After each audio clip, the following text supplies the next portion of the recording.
మనం చదువుకున్నటువంటి ఈ యొక్క లేఖన భాగము రోమా పత్రిక 5వ అధ్యాయము 6 నుండి 11 వచనాలు మనం చదువుకోవడం జరిగింది.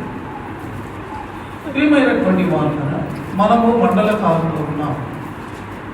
అంటే ఈ కాలంలో విశేషమైనటువంటి రీతిలో మన ప్రభు అయినటువంటి యేసుక్రీస్తు యొక్క మరణాన్ని మనము ధ్యానం చేసుకుంటాం. ఏ వ్యక్తి యొక్క మరణాన్ని లోకంలో ఎవరు ధ్యానం చేయరు, వాళ్ళ జీవితాన్ని ధ్యానం చేస్తారు.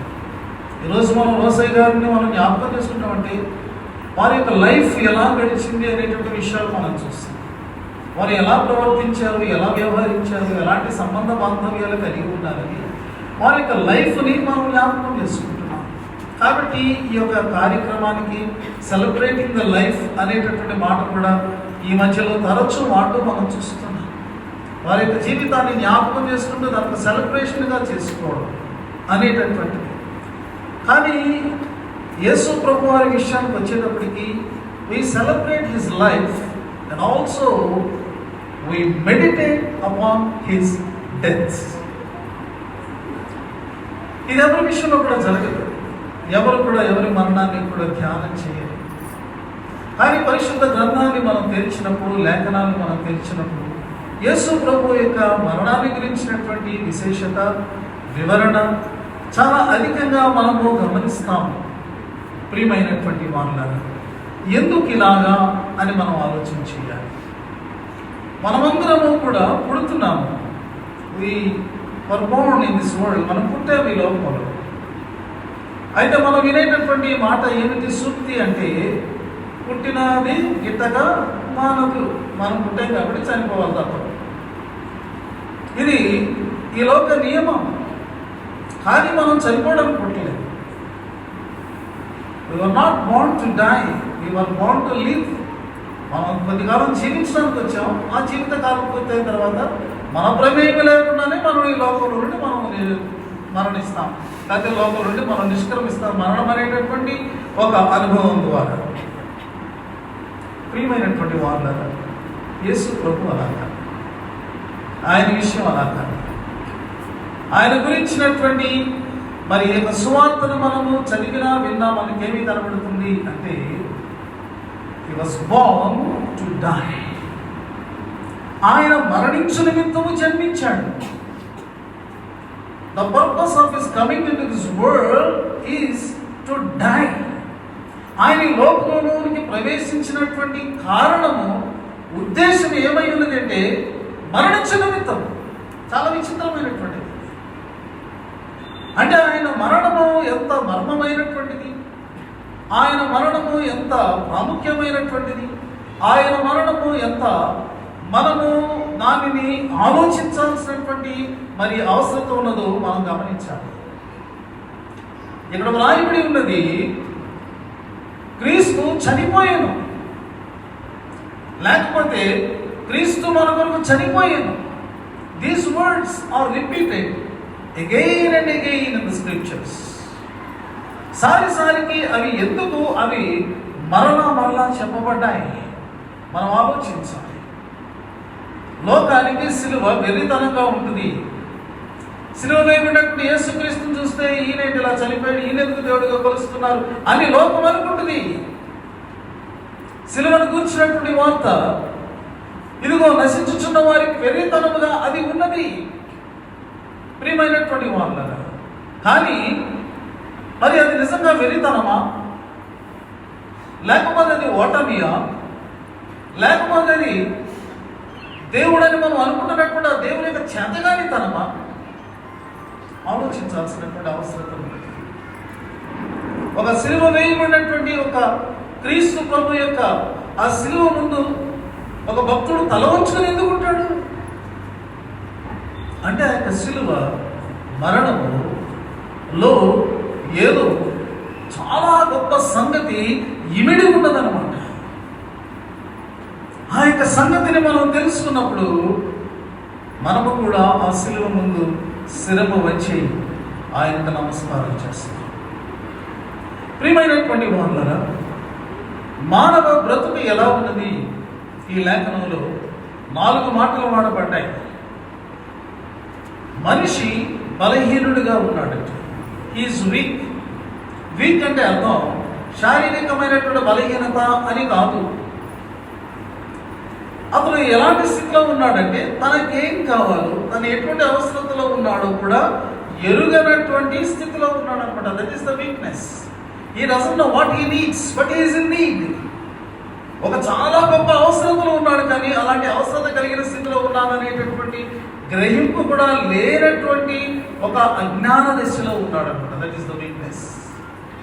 రెండవ మాట ఏంటంటే మానవుడు భక్తిహీనుడిగా ఉన్నాడట. Ungodly, separated from God, not knowing who is true God.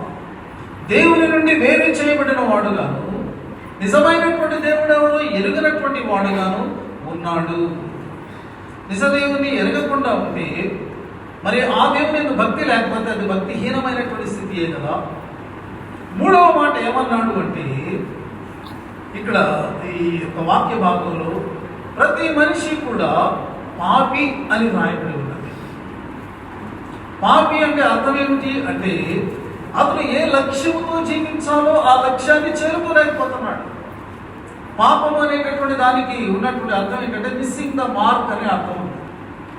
ఏ ఉద్దేశంతో మానవుడు ఈ లోకంలో జీవించాలో ఆ లక్ష్యాన్ని అతడు చేరుకోలేక అతడు మరి వెనుకబడిపోయాడు, పడిపోయాడు, మిస్ అయిపోయాడు. ఎలా జీవించాలో అలా జీవించలేకపోతున్నాడు. లోపల మనస్సాక్షి చెప్తూ ఉంది నీవు ఇలా చేయకూడదు అని, కానీ దాన్నే చేస్తున్నాడు. లోపల మనస్సాక్షి చెప్తుంది ఇది నువ్వు చేయాలి అని, కానీ దాన్ని చేయడంలో విఫలమవుతూ ఉన్నాడు. Every man, every soul is sinful అని ఇక్కడ రాయబడి. నాలుగో మాట ఏం రాయబడి ఉందంటే ప్రతి మనిషి కూడా శత్రువుగా ఉన్నాడు. ఎవరికి శత్రువు? తనను సృజించినటువంటి సృష్టికర్తకి అతను శత్రువుగా మారాడు. ఆయన ఏమి కోరుతున్నాడో ఎగ్జాక్ట్గా దానికి ఆపోజిట్ చేయడం వల్ల ఆ దేవునికి శత్రువుగా మారిపోయాడు. 4 స్థితులు మనుషుల్లో ఉన్నాయి.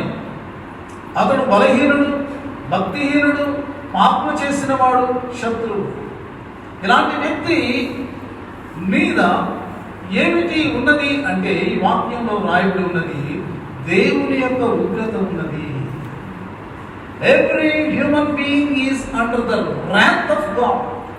దేవుని యొక్క ఉగ్రత కింద ప్రతి మనిషి ఉన్నాడు. నేను ఫిలాసఫీ చెప్పట్లేదు, థియాలజీ చెప్పట్లేదు. నేను దేవుని వాక్యంలో ఉన్నటువంటి సత్యాన్ని చెప్తున్నాను. కాబట్టి మనం ఏదో ఒక స్పీచ్ విన్నట్టు కాదు నేను అలా చెప్పడం. This is the reality of your life and my life. Every human being is under the wrath of God. దేవుని యొక్క ఉగ్రత అంటే ఏమిటి? మీరు ఆ యొక్క వచనాలు మీరు తీసి చదివితే గుండెలు చెదిరిపోతాయి. అంత భయంకరంగా ఉన్నాయి. దేవుని యొక్క ఉగ్రత దినమున పంచభూతములు మిక్కుటమైనటువంటి వేండ్రముతో లయమైపోతాయని వ్రాయబడి ఉంది. Can you imagine? పంచభూతాలను మరి భగవంతునిగా దేవునిగా కొలిచేటటువంటి విషయాలు మనం చూస్తున్నాం. కానీ వాక్యం ఏముంటుందంటే ఆ నిజ దేవుని యొక్క ఉగ్రత కుమ్మరించబడినప్పుడు పంచభూతములు మిక్కటమైనటువంటి వేండ్రముతో లయమైపోతాయి.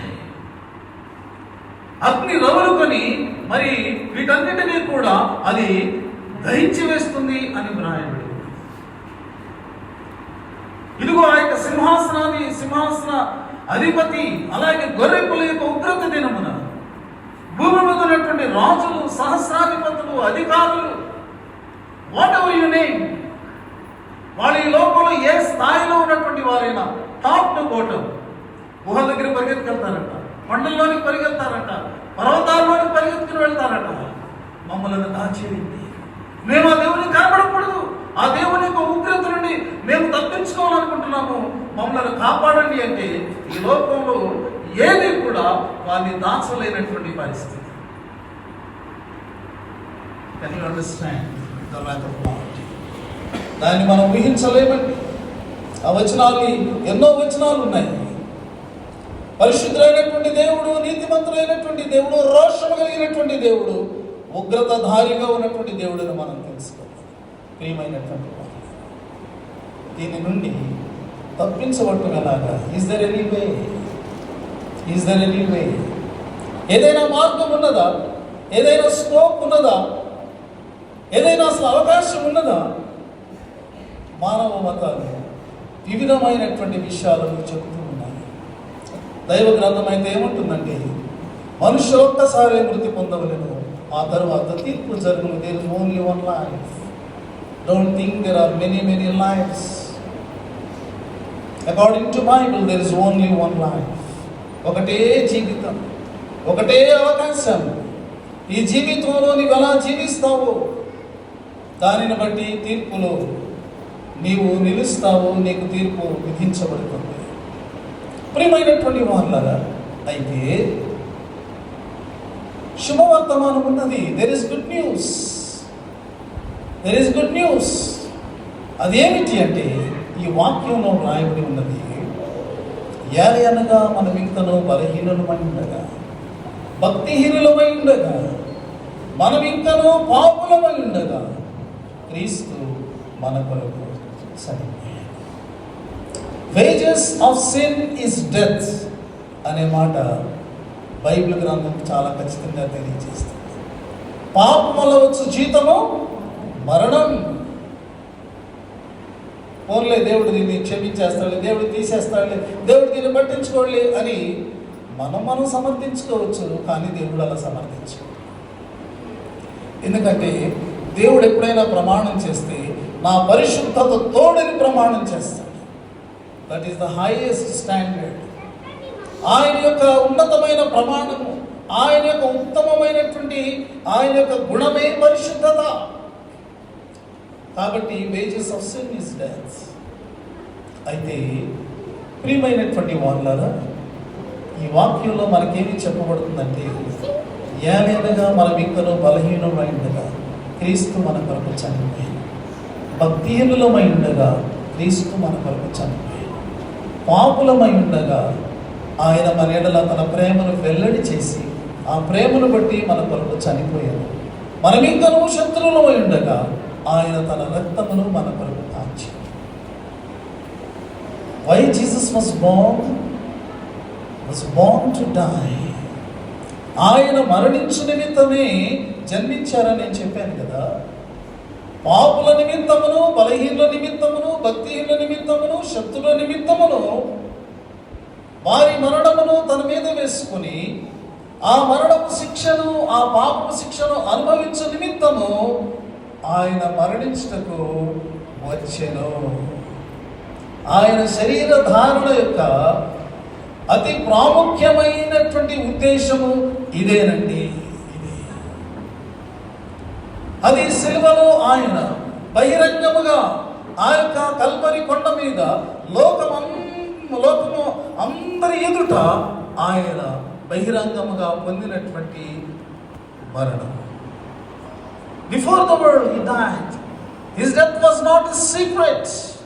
ఎక్కడో తెలియకుండా ఒక మూలన జరిగిపోయినటువంటి మరణం కాదది. మహాటముగా లోకము ముందు ఆ యొక్క మానవ పాప శిక్ష అంతటినీ కూడా అనుభవిస్తూ ఆయన మరణించాడు.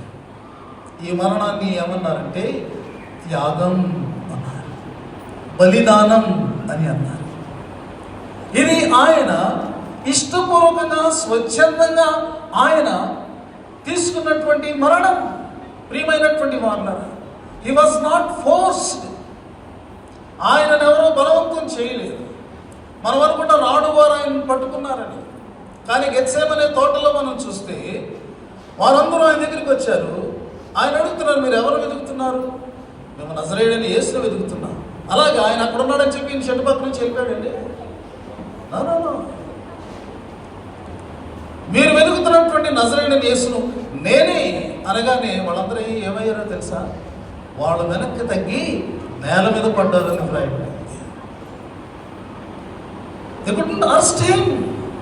వాళ్ళు వెంటనే ఆయన పట్టుకుని వచ్చేసి ఆయనను పట్టుకోలేదండి. వాళ్ళు వెనక్కి తగ్గి నేల మీద పడ్డారని రాయబడి ఉంది. ఎప్పుడైతే యేసు ప్రభు వారు మీరు నన్ను పట్టుకోవడానికి వస్తే నన్ను పట్టుకోండి, నా శిష్యులను విడిచిపెట్టండి అని ఎప్పుడైతే ఆయన పర్మిషన్ ఇచ్చారో అప్పుడు వాళ్ళు వచ్చి ఆయనను పట్టుకోవడం జరిగింది. లేఖనాలు అలా రాయబడింది. So it was not forced. ఎవరు ఆయనను వారి శక్తి చేత పట్టుకుంటే ఆయన పట్టుబడినటువంటి వాడు కాదు. ఆయన తనను తాను మరణమునకు అప్పగించుకున్నాడు. తన ప్రాణము ధారపోయినంతగా ఆయన తను తాను అప్పగించుకున్నాడు. ప్రియమైనటువంటి వాళ్ళు, దీనిని మనం గుర్తించాలి. అందుకే అది బలియాగం, అందుకే అది త్యాగం, అందుకే అది ప్రాణ పుణ్య దాన బలియాగం అని మనం చెప్పుకునేటటువంటి ఒక గొప్ప అవకాశం మనకు కనబడుతుంది. ప్రియమైనటువంటి దేవుని బిడ్డలారా, ఈ లోకంలో కొంతమంది మరణాన్ని మనం చూస్తే మనకు వాళ్ళ మీద చాలా గొప్ప భావం ఏర్పడుతుంది. అబ్రహాం లింకన్ అమెరికా ప్రెసిడెంట్స్లో ఇప్పటి వరకు కూడా ఆయన లాంటి ప్రెసిడెంట్ లేడని అతడు శ్లాఘించబడుతున్నాడు. But he was shot dead. అలాగే మరి సామాన్య ప్రజలు లేకపోతే ఈ యొక్క ఎవరైతే జాతి భేదానికి గురి అవుతున్నారో, ఆ యొక్క విద్వేషానికి గురి అవుతున్నారో వారి కొరకు మరి యొక్క సివిల్ రైట్స్ పోరాటం చేసినటువంటి మార్టిన్ లూథర్ కింగ్ జూనియర్, అతను కూడా షాట్ డెడ్. భారతదేశంలో భారత స్వాతంత్ర్యం కోసం ఎంతో పాటుపడినటువంటి మరి గాంధీ షాట్ డెడ్. అయితే మరి వారు మరణించారు.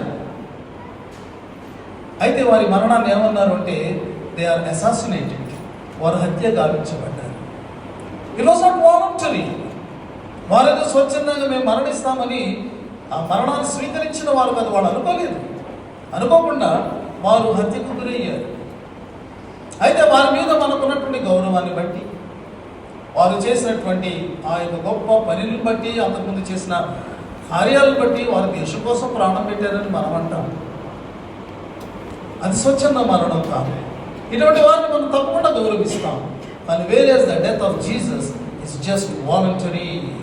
హీ హిమ్సెల్ఫ్, ఆయనే మరి ఆ యొక్క మరణాన్ని ఆయన స్వీకరించాడు.